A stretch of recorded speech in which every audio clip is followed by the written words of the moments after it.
Halo Jurisian, kenalin nama aku Nadia Kalista dari tim Juris Police Institute. Nah, pada kesempatan kali ini aku mau sharing sama kalian tentang hukum udara. Ada yang udah pernah dengar belum tentang hukum udara? Kalau misalkan belum, langsung aja dikepoin. Ya kalau nggak kepo juga apa sih? Tenang banget. Nah, di sini aku ada mau bahas 4 topik pembahasan. Apa aja? Yaitu yang pertama ada sejarah hukum udara, terus yang kedua ada pengertian dan ruang lingkup hukum udara, yang ketiga ada sumber hukum udara nasional sama internasional, terus yang terakhir itu ada kedaulatan wilayah udara. Nah, dalam hukum Romawi dikenal Hujus est solum, ejus est usque ad caelum ad infras. Yang berarti, barang siapa yang memiliki sebidang tanah, maka ia juga memiliki apa yang berada di dalam dan juga ruang udara di atasnya tanpa batas. Salah. Nah, langsung aja masuk ke pembahasan yang pertama, yaitu sejarah hukum udara. Nah, di sini aku mau ngejelasin sejarah singkat tentang hukum udara. Kenapa sih ada hukum udara? Cuman aku nggak bahas sejarah penerbangannya karena biar waktunya muat. Nah, di sini aku aku ada timeline hukum udara yaitu dari Konvensi Paris 1910, terus langsung ke Konvensi Paris 1919, terus ada Konvensi Chicago 1944 sampai akhirnya diratifikasi sama hukum nasional di Indonesia lewat Undang-Undang Penerbangan nomor 1 tahun 2009, yang sebelumnya itu adalah Undang-Undang nomor 12 tahun 1992 tentang penerbangan. Ya, langsung aja kita masuk ke yang pertama yaitu Konvensi Paris 1910. Kenapa sih konvensi ini diadain? Karena jadi waktu itu negara-negara di Eropa banyak banget penerbangan di Eropa tanpa memperhatikan kedaulatan negara di bawahnya atau sebutannya itu negara koloni. Padahal kalau misalkan mereka asal terbang gitu aja tapi nggak ada izin itu tuh bisa membahayakan negara negara koloni atau negara yang berada di bawahnya. Nah, makanya negara-negara di Eropa tuh ngadain konferensi ini siapa aja? Ada Prancis, Jerman, Portugal, Rumania, Rusia, Denmark, Bulgaria, Hungaria, Austria, Spanyol, Swedia, Turki, Inggris, Prancis, dan lain-lain. Nah, terus di konvensi ini lebih ngebahas tentang masalah-masalah teknis sama operasional pesawat udara, sipil sama pemerintah. Jadi public aircraft sama private aircraft. Nah, di konvensi ini kebagi 3 kubu. Soalnya mereka mempunyai pendapat yang beda-beda. Siapa aja ya? Ada Perancis, Jerman, sama Inggris. Nah, yang pertama itu ada pendirian Perancis. Jadi mereka merumuskan pendapatnya mereka tuh kayak sini, kayak yang ada 3 yang aku tulis. Jadi mereka melarang penerbangan pesawat udara di atas selanjutnya mereka apa sih? Apa sih? Apa sih? Maksudnya enggak, maksudnya gini. Jadi jadi tuh pesawat udara nggak boleh terbang di bawah ketinggian yang udah ditentuin sama undang-undang, yang undang-undang atau persetujuannya mereka. Susah banget, sorry. Nah, terus yang kedua itu mereka juga melarang penerbangan di atas wilayah udaranya, di atas benteng pertahanan keamanan sama lokasi militer. Jadi pesawat udara nggak boleh lewat di atas lokasi militer sama benteng-benteng pertahanan demi keamanan dan pertahanan negara. Nah, terus yang terakhir tuh mereka juga melarang pesawat udara membawa bahan berbahaya kayak peledak, peluru, alat potret dari udara, terus peralatan komunikasi yang menurut mereka itu berbahaya. Susah banget. Nggak sih biasa aja. Terus selanjutnya ada pendirian Jerman. Kalau yang Jerman tuh kayak gimana sih posisi Jerman pada saat konferensi 1910 itu bertitik tolak pada prinsip bahwa negara memiliki kedaulatan penuh terhadap ruang udara yang dapat digunakan atau usable space di atas daratan maupun di atas laut teritorialnya. Atau kalau di dalam naskahnya mereka itu uh, bilang fully and absolute territorial sovereignty in usable space over its land and waters. Nah, gimana kalau pendirian Inggris? Nah, kalau misalkan kubunya si Inggris ini tuh mereka mereka tuh udah mengakui kalau misalkan ruang udara itu konsepnya itu penuh sama eksklusif atau complete and exclusive sovereignty terhadap ruang udara yang dapat digunakan atau usable space. Nah, jadi mereka bilang, it is desirable that no regulation be instituted, which implies in any manner was over the right of an aircraft to fly over or land on private property, or which excludes or limits the right of every state to prescribe the condition under which excludes or limit the right of every state to prescribe the condition under which one may navigate in the air above its territory. Ya, gitulah. Pokoknya intinya kayak gitu.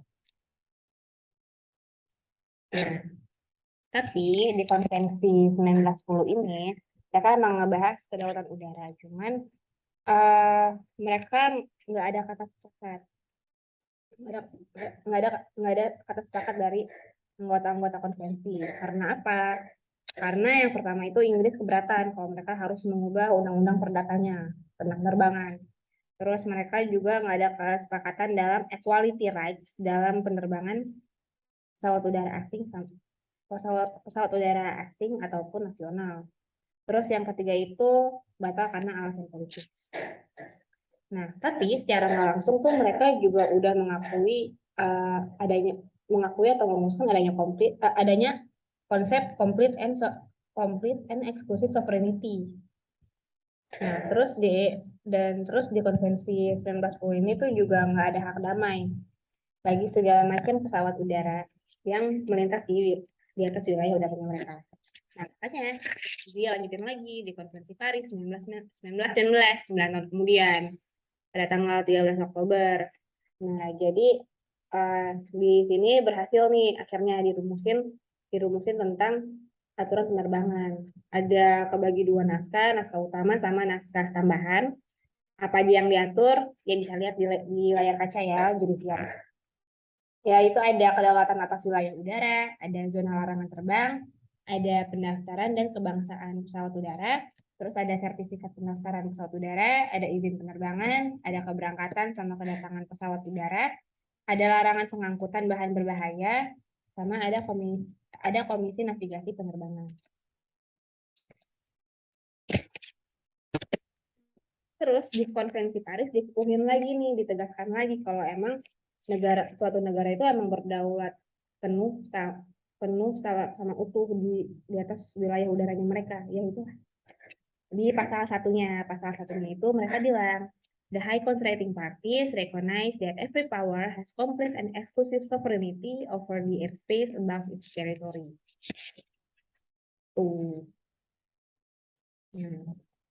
Setelah konvensi Paris, ada lagi nih akhirnya setelah Perang Dunia II, konvensi Chicago. Jadi negara-negara di seluruh dunia gitu kayak merumuskan tentang penerbangan sipil internasional. Itu aturannya kayak gimana? Soalnya kan emang belum ada kan. Soalnya kan habis perang tuh. Nah, di konvensi Chicago ini akhirnya mereka mereka menghasilkan 5 kebebasan di udara atau 5 freedom of the air.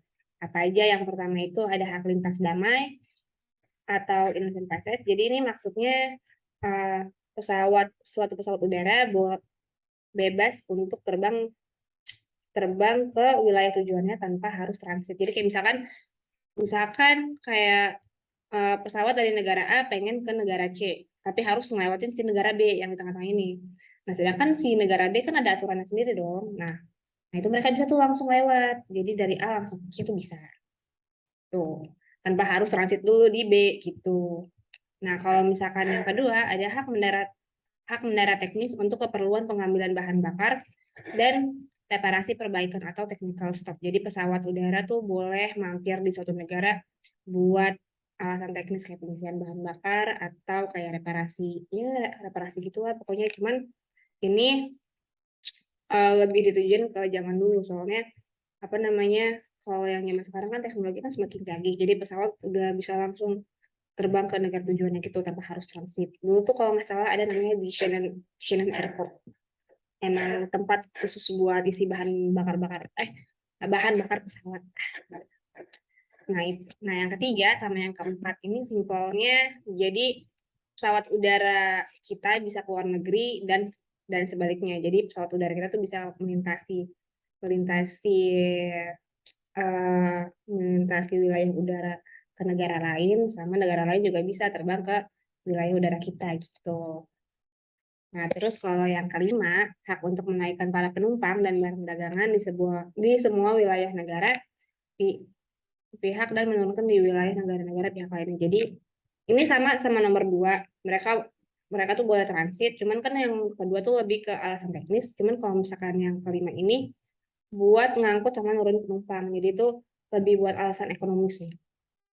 Ekonomi satu negara tersebut. Nah, itu biasanya dilakukan sama perjanjian bilateral gitu antara satu negara sama negara lainnya. Nah, terus dari konferensi Chicago ini mereka juga um,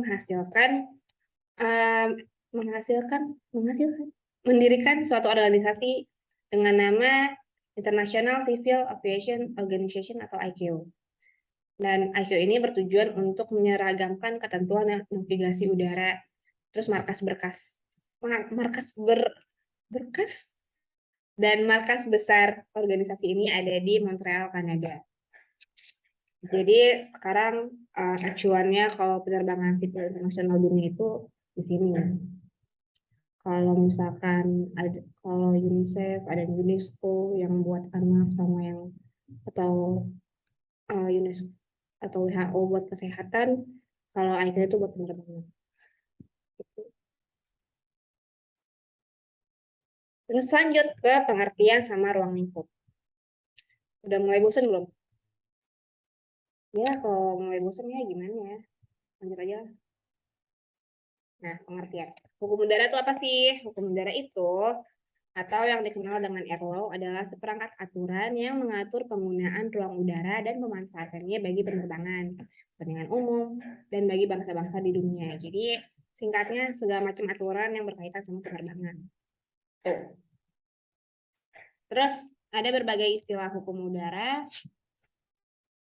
Ada namanya aviation law, ada air navigation law, ada aeronautical law, sama ada area law.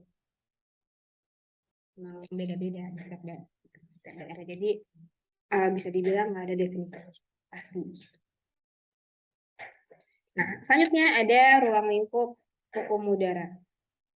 Apa aja sih ruang lingkup hukum udara tuh? Yang pertama tuh ada pemanfaatan wilayah udara. Atau contohnya tuh kayak namanya Flight Information Region atau FIR. Aduh, grogi nih makanya dipengaruhi sama ada namanya UIR. Upper Information Region. Jadi itu tempat di mana pelayanan penerbangan diberikan. Terus selanjutnya itu ada bandar udara, terus ada pesawat udara, terus ada angkutan udara, ada navigasi penerbangan, keselamatan keamanan, lingkungan hidup, sama fasilitas penunjang lainnya yang terkait penerbangan. Itu ruang lingkupnya kira. Jadi banyak emang yang diatur. Dari pesawat take off sama landing tuh semua itu diatur sampai dari masuk bandara sampai keluar bandara lagi tuh juga semua itu ada aturannya tuh guys. Terus sumber hukum udara itu ada apa aja sih? Nah, terus ini ada dua. Ada sumber hukum udara internasional sama nasional. Kalau misalkan yang internasionalnya itu tercantum pada pasal 38 ayat 1 Piagam Mahkamah Internasional. Terus kalau misalkan yang dari hukum nasionalnya itu undang-undang penerbangan dan peraturan pelaksanaan lainnya. Nah, yang sumber hukum udara internasional tuh apa aja sih yang tercantum di Piagam Mahkamah Internasional? Ini terang banget. Nah, itu yang pertama ada multilateral. Maaf ya teman-teman, suara aku tuh aku tuh ngomongnya emang cepet, jadi kayak suka kelibet gitu lah pokoknya. Nah, yang pertama tuh ada multilateral. Nah, itu bentuknya tuh kayak konvensi, agreement, sama traktat. Nah, terus, konvensi ini kayak yang tadi tuh, konvensi Paris, konvensi Chicago. Nah, kayak gitu contohnya. banyak banget sebenarnya.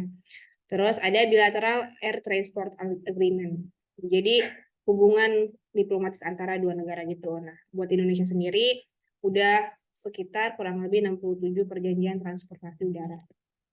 Dan terus yang ketiga itu ada kebiasaan internasional. Jadi kebiasaan internasional tuh apa sih? Kebiasaan internasional tuh kebiasaan-kebiasaan negara di dunia yang diakui sebagai hukum.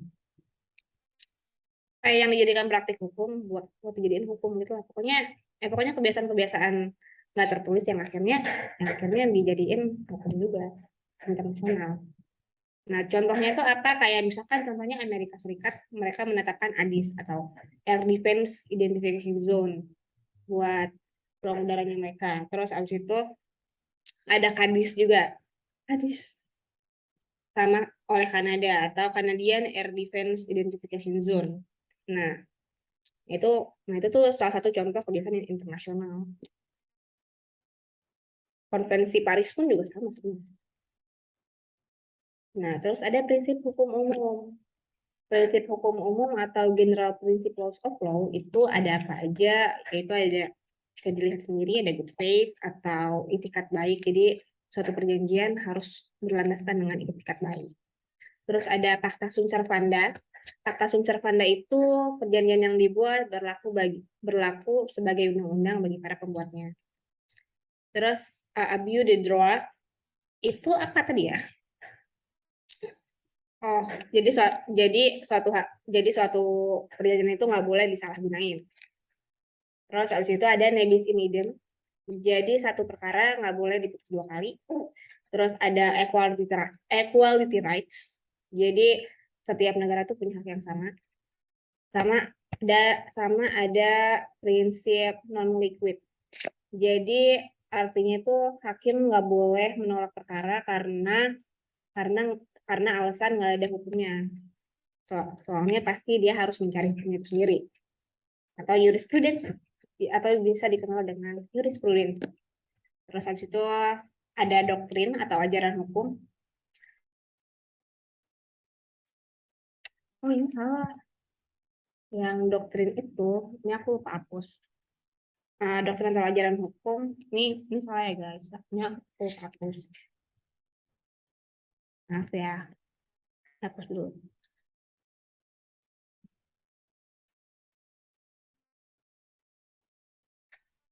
Doktrin atau ajaran hukum, terus sama ada jurisprudensi atau putusan hakim. Atau putusan hakim terdahulu. Nah, contohnya apa kalau di bidang penerbangan? Di bidang penerbangan tuh contohnya ada gugatan Nyonya Oswald terhadap Garuda Indonesia pada tahun 1961 sama gugatan penduduk Cengkareng terhadap Japan Airlines. Bisa dikepoin kalau kalian kepo. Tapi kalau ada anak-anak penerbangan yang nonton. Nah, terus lanjut ke sumber hukum nasional. Sumber hukum udara nasional tuh apa aja sih? Jadi sumber hukum udara nasional itu merupakan implementasi dari Undang-Undang Negara Republik Indonesia tahun 1945 seperti peraturan pemerintah, peraturan presiden, peraturan Menteri Perhubungan, sama peraturan Direktorat Jenderal Perhubungan Udara. Terus kayak gimana contohnya? Indonesia sekarang buat undang-undang penerbangannya itu diatur dalam Undang-Undang Nomor 1 Tahun 2009 tentang penerbangan. Terus ada lagi Peraturan Menteri Nomor 21 Tahun 2015 tentang standar keselamatan penerbangan. Terus ada lagi Peraturan Pemerintah Republik Indonesia Nomor 32 Tahun 2001 tentang penyelenggaraan bidang penerbangan. Sebenarnya banyak banget aturannya, cuman yang aku masukin contohnya cuma 3 doang ya, jurisian. Nah, terus kita masuk ke kedaulatan wilayah udara Indonesia dalam hukum internasional sama nasional. Gimana sih suatu negara itu bisa berdaulat di udara? Emang ada ya? Emang bisa ya? Jawabannya ya bisa. Wilayah udara kita itu gede banget. Nomor berapa se-Asia Tenggara gitu.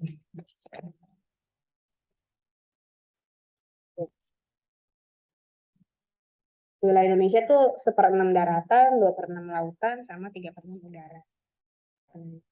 Terus ya pasti dong kita harus berdaulat di udara soalnya itu apa namanya, kalau enggak ya pasti kita udah habis sama negara lain.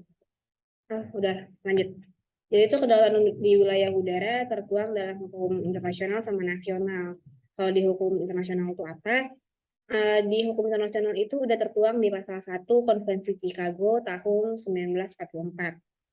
Sebenarnya sama kayak yang Konvensi Paris, cuman emang Konvensi Chicago nggak gitu aja yang the high contracting parties recognize that every power has the complete and exclusive sovereignty over the airspace above its territory.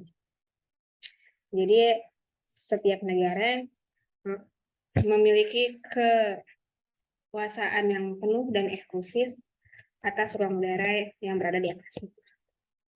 Terus kalau di dalam hukum nasional itu ada di pasal 5 Undang-Undang Nomor 1 Tahun 2009 tentang penerbangan, yaitu Negara Kesatuan Republik Indonesia berdaulat penuh dan eksklusif atas wilayah udara Republik Indonesia.